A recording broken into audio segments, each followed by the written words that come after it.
అందరికీ నమస్తే. తెలంగాణ మాజీ ముఖ్యమంత్రి కేసీఆర్ ప్రతిపక్ష నేతగా కీలకంగా మళ్ళీ ప్రజల్లోకి రాబోతా ఉన్నాడు.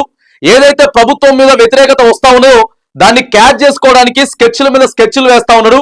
ఇప్పటికే సంవత్సరం పాటు ప్రభుత్వానికి టైం ఇవ్వాలని చెప్పి బయటికి రానటువంటి కేసీఆర్ ఒక పెద్ద భారీ బహిరంగ సభతోటి కేవలం రైతులని ఏకం చేసి గజ్వేల్ నియోజకవర్గంలో 5 లక్షల మంది రైతులతోటి ఈ నెల చివరన భారీ బహిరంగ సభ అయితే ఏర్పాటు చేయబోతా ఉందని చెప్పి సోషల్ మీడియాలో ప్రధానంగా బీఆర్ఎస్ పార్టీకి సంబంధించినటువంటి నేతలంతా కూడా చెప్తున్నటువంటి వార్త. మరి ఇక ఎందుకని ప్రధానమైనటువంటి అంశాలని ఏదైతే రైతు బంధుని రైతు భరోసా చేసి 15,000 కాస్త 12,000 చేసిర్రు, అవి కూడా ఇవ్వడానికి చాలా ఇబ్బందులు పడుతున్నటువంటి నేపథ్యంలో ప్రభుత్వం మీద రైతాంగులు చాలా సీరియస్గా ఉన్నారు. ఒకే ఒక విషయంలో కాదు, రైతు రుణమాఫీ విషయంలో కానీ రైతు బంధుని రైతు భరోసాగా మార్చి 15,000 ఇచ్చేటటువంటి విషయంలో కానీ ఆ తర్వాత ఇందిరమ్మ ఆత్మీయ భరోసా ఎవరికైతే ఒక గుంట కూడా భూమి లేదో వాళ్ళకి 12,000 రూపాయలు ఇస్తాం సంవత్సరానికి అని చెప్పి ఆ పైసలు కూడా ఎగగొట్టేటటువంటి ప్రయత్నం చేస్తా ఉన్నటువంటి నేపథ్యంలో వీటన్నిటిని క్యాచ్ చేసుకొని గజ్వేల్ నియోజకవర్గంలోనే ఈ నెల 28వ తారీఖున పూర్తి సన్నద్ధం చేస్తా ఉన్నారు భారీ బహిరంగ సభకు అని చెప్పి ప్రధానంగా వినపడుతున్నటువంటి చర్చ. ఇక కేసీఆర్ ఇన్ని రోజులు బయటికి రాలేదు. కేసీఆర్ దాదాపుగా ఇప్పటికెళ్ళి మనం చూసుకుంటే డిసెంబర్ 9వ తారీఖున అధికారంలోకి వచ్చినటువంటి మరి కాంగ్రెస్ ప్రభుత్వం డిసెంబర్ 2023లో అధికారంలోకి వచ్చినటువంటి ప్రభుత్వం తర్వాత డిసెంబర్ మొన్న 2024కి దాదాపుగా 1 ఇయర్ అయిపోయింది. మరి 1 ఇయర్ పాలన కనీసం చూద్దాం. 2 నెలలకే 3 నెలలకే బయటకు వచ్చేసేసి అసెంబ్లీకి పోయి ప్రెస్ మీట్లు పెట్టి ఆడ ఈడ మాట్లాడితే నువ్వు 10 ఏళ్ళు అధికారంలో ఉన్నావు కదా, అనుభవించినావు కదా, ఒక 2-3 నెలలు కూడా ఆగలేకపోతున్నావా అని చెప్పి ప్రజల దగ్గర నుంచే మళ్ళీ ఏడ వ్యతిరేకత వస్తుందో అని చెప్పి కేసీఆర్ సంవత్సరం పాటు సైలెంట్ గా ఉన్నట్టు క్లియర్ గా కనబడుతా ఉన్నది. ఇక ఇప్పటికే పెద్ద ఎత్తున వ్యతిరేకత వస్తా ఉన్నది. ఇస్తానని ప్రజలకు ఇస్తానని చెప్పినటువంటి గ్యారంటీలు కానీ హామీలు కానీ ఇవన్నీ ఎప్పుడైతే ఇస్తారా ఇవ్వరా అసలు ఏం జరగబోతా ఉంది ప్రధానంగా. ఎందుకంటే 10 సంవత్సరాలు మన ఆర్థిక పరిస్థితి ఏంటి, రాష్ట్రాన్ని ఎట్లా నడిపించగలుగుతాం, ఎన్ని హామీలు ఇవ్వగలుగుతాం, ఎన్ని గ్యారంటీలు ఇవ్వగలుగుతాం, మనకు వచ్చే పైసలు ఎంత, మనం ఇచ్చే వాగ్దానాల ఖర్చు ఎంత మొత్తం పూర్తిగా తెలిసినటువంటి కేసీఆర్ ఇలా వల్ల కాదు కాబట్టి ఒక 1 ఇయర్ వెయిట్ చేద్దాం, ఇప్పుడే కంగారు పడితే మన పార్టీకి నష్టం అయ్యేటటువంటి పరిస్థితి ఉన్నది. అప్పటికి కూడా ఎంపీ ఎలక్షన్ 0, ఒక టికెట్ కూడా రాలేదు బీఆర్ఎస్ కి. అప్పటికి ప్రజలు కూడా బీఆర్ఎస్ మీద ఎంతో ఆగ్రహంగా ఉన్నారు.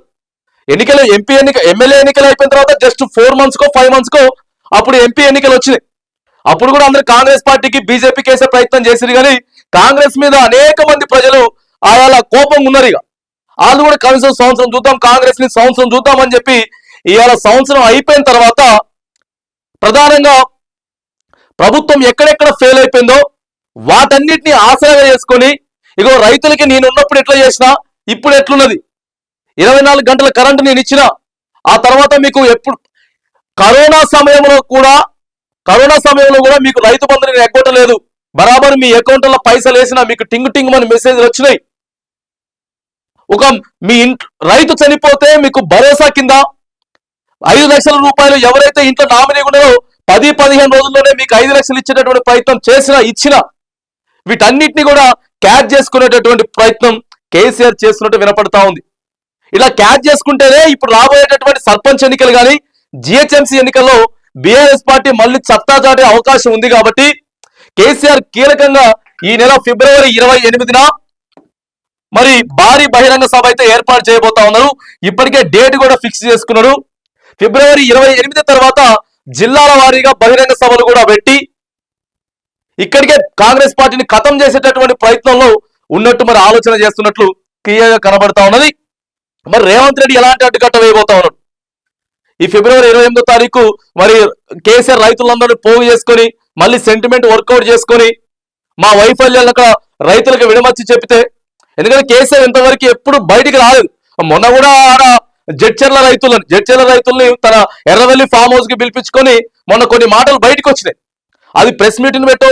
ఈ 13-14 నెలల్లో కేసీఆర్ ఎప్పుడు ప్రెస్ మీట్ పెట్టినట్టు కానీ లేకపోతే కావాలని చెప్పి ఏడా మాట్లాడింది కూడా లేదు, మీడియా ముందు ఎప్పుడు మాట్లాడింది లేదు. మొన్న ఎర్రవెల్లి వ్యవసాయ క్షేత్రంలో కూడా జడ్చర్ల రైతులందరినీ పిలుచుకొని మామూలుగా కూర్చొని మాట్లాడిందే తప్ప అందరూ లాంటి వీడియోలు తీసుకుని ఎవరో బీఆర్ఎస్ పార్టీ కార్యకర్త ఏడికెల్లో సైడ్ నుంచి తీసుకొని ఏం మాట్లాడినప్పుడు కేసీఆర్ ఇక నీ వస్తే భూకంపమే తెలుసు కదా, మనం వస్తే మామూలుగా ఉండదు, బ్రహ్మాండం బదలైపోతుంది అని చెప్పి కేసీఆర్ మనం చెప్పిండు. ఇక కేసీఆర్ మనం ప్రజలతో కూడా చెప్పిండు. ఇక మనం చెప్తే వినలేదు కాబట్టి ఇక ఊరుకునే పరిస్థితి లేదు, నేనే సీదా బయటకు వస్తున్నా అని చెప్పి కేసీఆర్ చెప్పినటువంటి నేపథ్యంలో మరి ఈ భారీ బహిరంగ సభకి పర్మిషన్లు ఇస్తారా ఇవ్వరా, రేవంత్ రెడ్డి ప్రభుత్వం అడ్డుకునేటటువంటి ప్రయత్నం మరి చేస్తుందా లేదా అనేటటువంటిది అయితే ప్రధానంగా మరి వేచి చూడాల్సినటువంటి అవసరం అయితే ఉంది. మరి ఇన్ని రోజులు కేసీఆర్ వస్తలేడు, ఫామ్ హౌస్ లోనే వండుకొని ఉన్నారు, అసెంబ్లీకి వస్తలేడు, ప్రశ్నించట్లేడు అని చెప్పి ఎవరెవరైతే మాట్లాడిందో వాళ్ళందరికీ మరి ధీటుగా సమాధానం చెప్తాం, క్లియర్ గా మేము బయటకు వస్తా ఉన్నాం.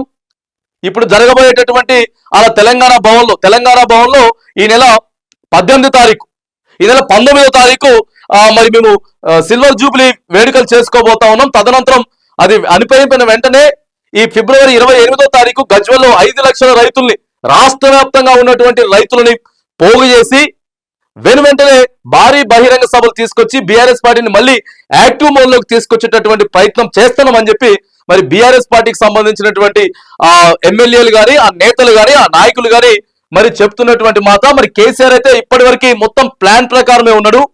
ఈ సంవత్సరం అంతా కూడా తాను ఏం చేయాలి, ఎట్లా ముందుకు పోవాలి అనేటటువంటి అంశాల మీదనే ఓ క్లారిటీ తోటి, ఒక స్కెచ్ తోటే ఉన్నాడు తప్ప అంత ఆశామాషిగా ఏం లేడు కేసీఆర్ అనేది మరి బీఆర్ఎస్ చెప్తున్నటువంటి మాట. మరి 5 లక్షల రైతులతోటి మొట్టమొదటిగా ఆ ప్రతిపక్ష హోదాలో యాక్టివ్ అవుతూ కేవలం రైతుల్నే మరి టార్గెట్ గా చేసుకొని రైతుల్నే ఏకం చేసి మీటింగ్ పెట్టబోతా ఉన్నాడు కేసీఆర్ అని అంటే మరి పెద్దగా రైతులందరినీ కూడా తన వైపు, తన పార్టీ వైపు తిప్పుకునేటటువంటి అవకాశాలు అయితే క్లియర్ గా కనపడతా ఉన్నాయి. మరి చూడాలా బహిరంగ సభలో కేసీఆర్ ఏం మాట్లాడబోతా ఉన్నాడు, రైతులకి ఏం చెప్పబోతా ఉన్నాడు, మరి చెప్పేటటువంటి భారీ బహిరంగ సభకి రేవంత్ రెడ్డి ప్రభుత్వం మరి పర్మిషన్ ఇస్తుందా లేదా, అడ్డంకులు పెట్టే ప్రయత్నం చేస్తుందా, అడ్డంకులు పెడితే బీఆర్ఎస్ పార్టీ మళ్ళీ ఎలా ముందుకు పోబోతా ఉన్నది అనేటటువంటి అంశాలన్నిటి కూడా మరి కేసీఆర్ చెప్పేది రైతులు వింటరా, ఎందుకంటే రైతు అనేక మంది ఇప్పుడు ఇక అందరికీ తెలిసిందే, రైతు భరోసాల మామూలు పంచాయతీలు కాదు కదా, అక్కడ సమస్య రాని రైతు అంటూ లేడు. ఒక ఆయనకి ఇలా పడుతుంది, ఒక ఆయనకి రేపు పడుతుంది, కొంతమందికి పడలేదు, కొంతమందికి ఉన్న విస్తీర్ణం కంటే తక్కువ పడింది, రుణమాఫీ చాలా మందికి కాలేదు, ఇవన్నీ కూడా చాలా ఉన్నాయి. కాబట్టి కొంత కేసీఆర్ కి అయితే ప్లస్ అయ్యేటటువంటి అవకాశాలే మరి కనబడతా ఉన్నాయి. మరి చూడాలి ఈ భారీ బహిరంగ సభ వల్ల రాష్ట్ర రాజకీయాలు ఎలా మలుపు తిరగబోతా ఉన్నాయా, మరి ఎట్లాంటి ఎత్తులకు పై ఎత్తులు ఎలా రాజకీయ ప్రత్యర్థులు వేయబోతా ఉన్నారనేది ఈ భారీ బహిరంగ సభతో మాత్రానికి ఒక క్లారిటీ వచ్చేటటువంటి అవకాశం అయితే ఉంది.